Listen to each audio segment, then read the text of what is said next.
I had a heart attack. I was living in Washington, D.C. I had a pain in my right shoulder.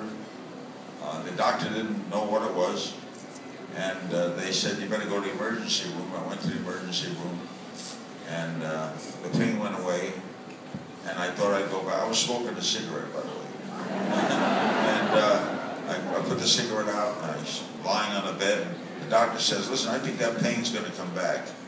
I'll stay with you if we'll wait together. And sure enough, the pain came back. And this is the truth. They took some tests, and they ran over, and they're looking up at the wall at sheets and stuff, and nurses and doctors. And suddenly they turn around, and they're all running toward me. And I said to myself, I don't think this is a pulled muscle. And the doctor ran up. The blue light was going on, and the doctor said to me, Mr. King, you are having a heart attack. And I said, am I going to die? And he said, good question. That's why they pay you the big bucks. We don't know. This is a wonderful thing to hear. We don't know. So I managed to survive, but 5 months later, I needed heart surgery. I had quintuple bypass surgery in New York City.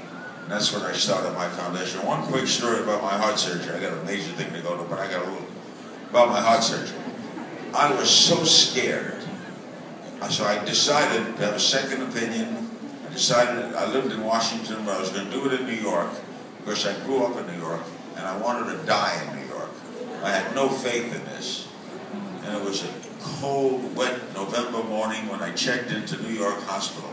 I get to the hospital, my brother was with me. The governor of New York, Mario Cuomo, was waiting there.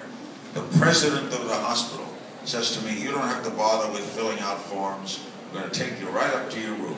Wow. I'm going to have heart surgery the next morning. I ride up in a special elevator. They took me into this room. It was gorgeous. Inlaid carpeting, a view of the East River. And the president of New York Hospital said to me, Mr. King, I want you to know this is a special room. The Shah of Iran stayed in this room. And as I said, as I remember, he died.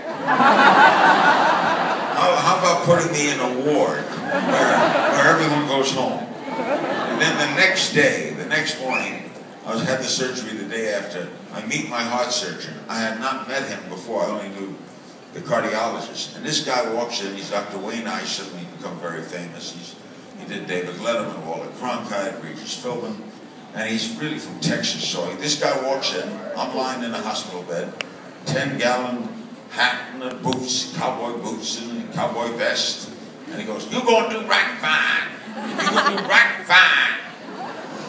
I discovered then, by the way, that all heart surgeons are either Jewish or from Texas. There's no heart surgeon from North Dakota, right? He comes over to me, and he's doing the thing all doctors do. He's tapping on my chest. You know, the two fingers, they all do this. It's the first thing you learn in medical school. Tap the chest. I look down, I swear to God, he had no right thumb. My surgeon has no right thumb. So what do you say in that situation? So honest to God, this is what I said. You know, doctor, I have had this habit since I was a kid. When I meet people, for some reason, I count their fingers. And with you, I get the 9. And he explained that there was an accident when he was a kid and it made him ambidextrous, made him better sick. By the way, that night I dreamed that while he was shaving, he cut his other thumb. But I came through it well, and a little while after that, I got to thinking, some friends asked me what it cost for that heart surgery, and I didn't know because it was covered by insurance. So I started the Larry King Cardiac Foundation, which over the last 25 years has saved so many people. We've helped children, and we get people new hearts. So I could be here tonight to celebrate this, along with this wonderful organization. It's a great treat. I hope you have a great night. I will honor and treasure this. But one quick story. Thank you.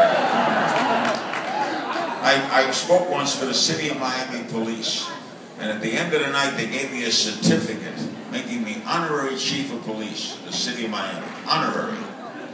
2 days later, I'm driving down the street, I make a right-hand turn. They make that street one way the other way. They do this in Miami at the end of the month, so the police get the total ticket lot. 2 days.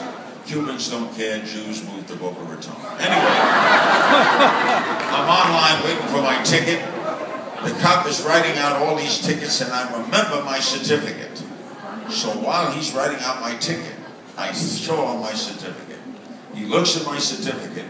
He looked at me, looked at the certificate, looked at me, and then he told me what to do with the certificate. And my first thought was, thank God they didn't give me a plaque. Thank you very much. Thank you.